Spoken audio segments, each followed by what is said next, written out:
Alors, expliquez-nous ce 60e anniversaire. Ce 60e anniversaire, c'est évidemment une longue histoire. Une longue histoire au travers d'un département et d'une population qui s'est investie à un certain moment pour accueillir des gens dans leur structure qui étaient bien souvent à l'origine des exploitations agricoles. Et il fallait à cette époque-là améliorer un petit peu le quotidien, donc accueillir des gens sous des formes d'hébergement, principalement le gîte rural.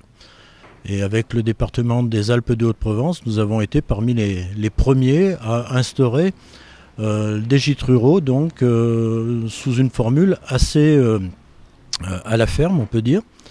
Cela après a été décliné sous bien des formes. Mais pour résumer, Gîtes de France, c'est avant tout une très grande famille.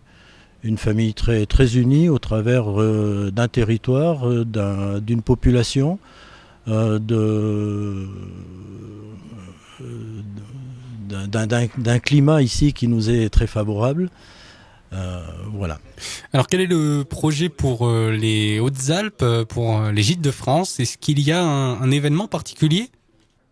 Alors tout d'abord, en effet, ce 60e anniversaire s'organise autour de 3 journées, donc, dont la principale est ce vendredi 27, où l'ensemble des adhérents sont conviés à se retrouver à Embrun, au château de la Robéyère, pour fêter ses 60 ans, avec l'ensemble des partenaires qui nous accompagnent depuis de très longues années, soit à la fois des partenaires institutionnels, des partenaires touristiques, les élus du département aussi qui nous ont beaucoup appuyés dans notre développement. Donc avec une soirée qui suivra les échanges que nous aurons cet après-midi.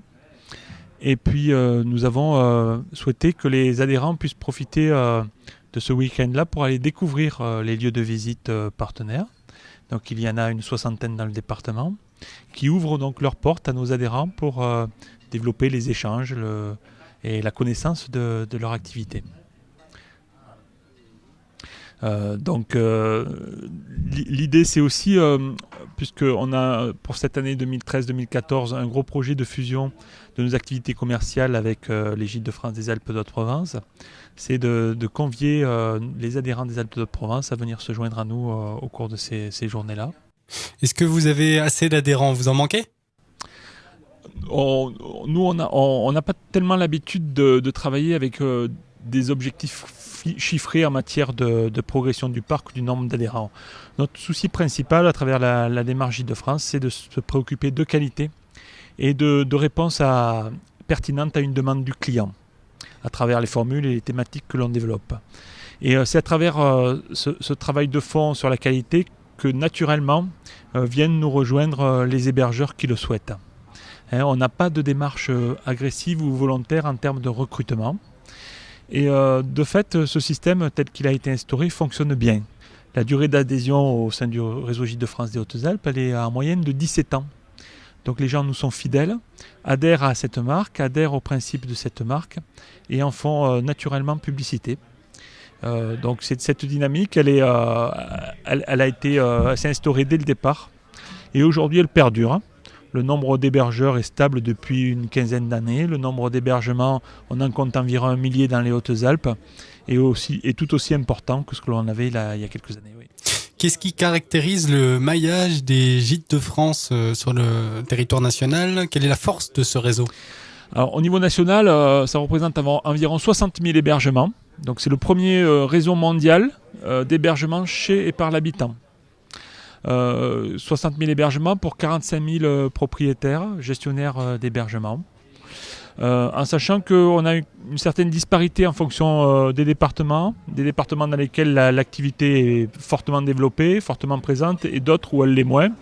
Et cette situation est liée pour l'essentiel à l'attractivité touristique des territoires concernés. Qu'est-ce qu'on peut souhaiter pour les 60 ans? C'est plutôt une belle réussite.